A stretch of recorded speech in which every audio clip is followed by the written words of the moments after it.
Bonjour à tous, c'est Max au carré. Aujourd'hui, on se retrouve pour une nouvelle vidéo où on va essayer de calculer la dérivée d'un produit de n fonctions. On va se donner n un entier naturel et n fonctions de r dans r qui sont dérivables. On va montrer que le produit de ces fonctions est dérivable et que la dérivée du produit peut s'exprimer grâce à cette formule à l'apparence assez compliquée.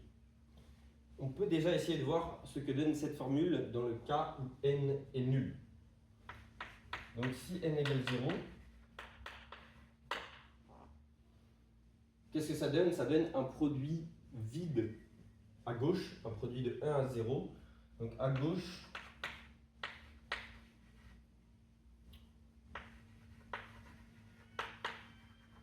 on a produit de 1 à 0. Un produit vide, ça fait 1. Et donc on obtient la dérivée de la fonction constante égale à 1 qui va être nulle. Et à droite, on va avoir de la même manière, on a une somme vide en fait, qui va de 1 à 0. Une somme vide, donc elle est nulle. Donc on a vérifié déjà pour n égale 0 que ça marchait bien. Qu'est-ce que ça donne si n égale 1?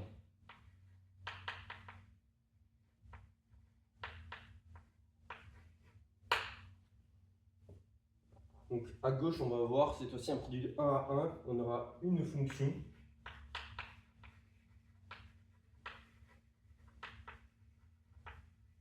à dériver.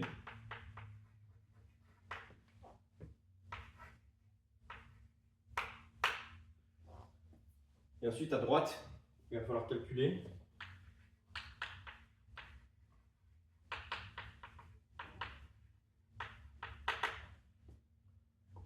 Somme de 1 à 1. Donc on n'aura qu'un terme, ce sera f1' fois un produit qui va de j allant de 1 à 1, mais où j doit être différent de i, et i, dans notre cas, c'est 1, comme on considère qu'un seul terme. Donc en fait, c'est un produit qui a qu'un terme, mais en fait, on ne veut pas qu'il y ait ce terme-là. Donc en fait, c'est encore une fois un produit vide. Donc ça va faire fois 1 et on obtient bien f1'. Donc là, on ne voit pas encore le mécanisme, mais avec n égale 2, on va bien comprendre ce qui se passe.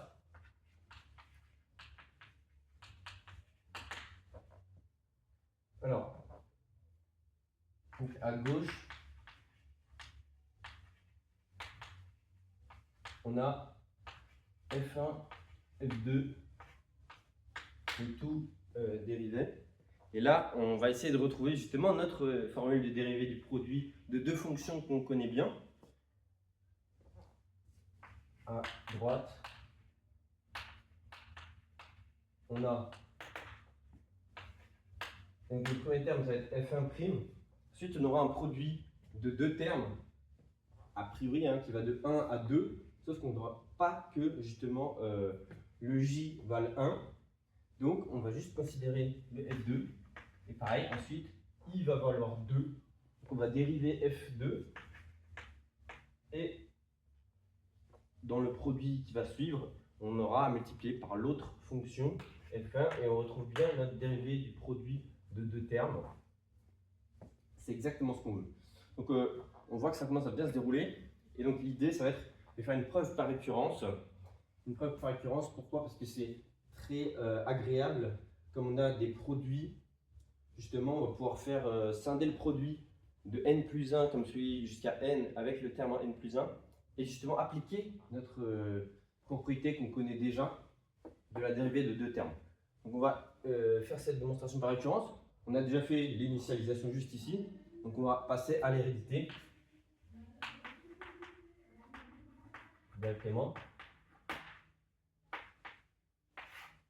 On va prendre n appartient à n tel que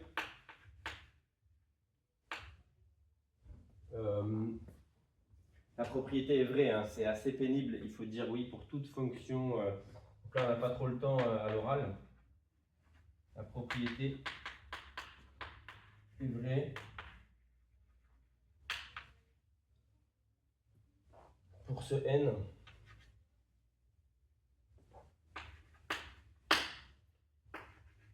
montre qu'elle est vraie pour n plus 1.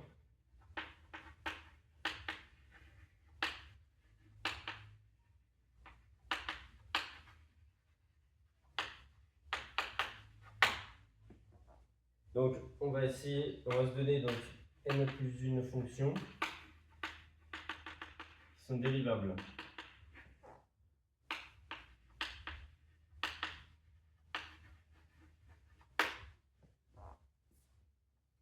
On va essayer de montrer que le produit est dérivable et qu'on a bien l'égalité voulue. Je vais préciser aussi que F1 était bien dérivable, F1 était bien dérivable par hypothèse. Ensuite, le fait que le produit F1, F2 est dérivable, ça c'est pas évident, c'est justement lorsqu'on fait la preuve de cette égalité-là. Je ne vais pas la faire aujourd'hui. Justement, on utilise cette égalité-là pour pouvoir faire la démonstration dans la réalité. Il faut d'abord montrer cette chose-là pour pouvoir la montrer pour employer n termes. Donc, on va calculer, on va montrer que f1 fois jusqu'à fn plus 1 est dérivable. Alors ça, pourquoi? Donc, on va faire produit 1 jusqu'à n plus 1 des fi. Et comme je vous avais dit, hein, on va scinder jusqu'à n et on va enlever le dernier terme. Donc, ça c'est dérivable. Dérivable.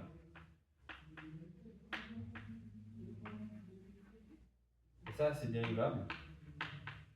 Donc lui, parce que par hypothèse il est dérivable. Et là, pourquoi le produit est dérivable? Par hypothèse de récurrence. Hypothèse de récurrence, il nous dit que la propriété est vraie pour n, donc un produit de n fonctions va être dérivable. Hypothèse de récurrence. Ok. Et là, justement, on va utiliser cette propriété que je ne montre pas aujourd'hui, mais que le produit de fonctions est dérivable et dérivable. Donc ça, c'est bon. Être dérivable.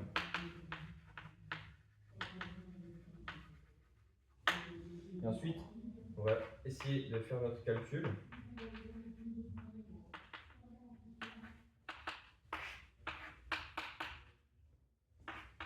Exactement à scinder notre produit.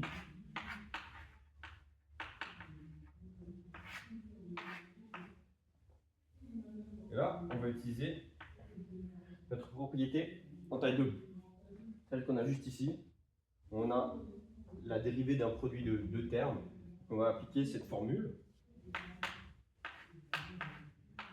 Donc ça nous donne la dérivée du premier. Hop.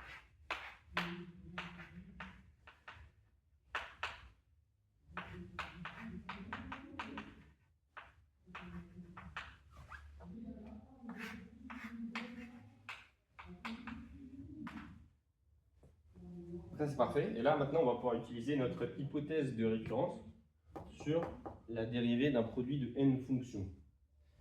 Donc là je mets justification taille 2. Et là, hypothèse de récurrence. On va écrire notre grosse somme. Donc FI, produit, J. C'est différent de I. Et puis, il y a une dérivée. Donc tout ça va être multiplié par le terme constant Fn plus 1. Donc comme il est constant, on va pouvoir le rentrer dans la somme. Et ensuite, on va pouvoir pas le rentrer dans le produit, mais quelque sorte, on va développer quoi. On va développer sur chaque produit. Ouais, c'est ça, il est valable pour tous les termes de la somme. Donc ouais, c'est exactement ça en fait, on va le rentrer dans le produit. Non, on va pas le rentrer dans le produit. Non, complètement, c'est complètement faux. On rentre bien dans la somme, mais on rentre pas dans le produit. Parce que sinon, ça ferait Fn plus 1 à la puissance n-1. C'est pas ce qu'on veut. Et là, on a plus Donc Fn plus 1 prime fois le produit. Là, on va l'écrire d'une manière assez, assez intéressante. Vous allez voir, c'est un produit J en n plus 1 des FJ et où J est différent de I. J est différent de n plus 1. Oui, le produit de 1 jusqu'à n, c'est le produit de ceux de 1 jusqu'à n plus 1. On enlève le n plus 1, n plus 1e terme. Mais cette expression est intéressante parce que justement, on va pouvoir obtenir quelque chose qui ressemble à ça. Et donc là, en gros, l'idée, ça va être de reconnaître que cette chose-là, c'est le n plus 1e terme de cette somme. Donc là, on n'est pas loin, parce qu'en fait, justement, exactement ce truc-là, on va pouvoir l'écrire exactement comme ce produit-là pour un i quelconque.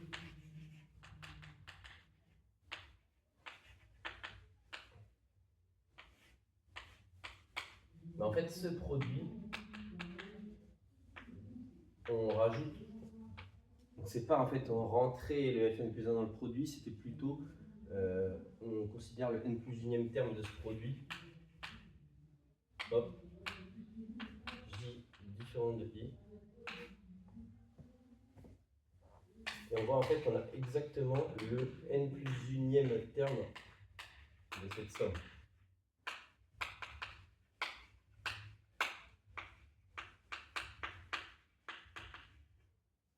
Voilà, tout colle.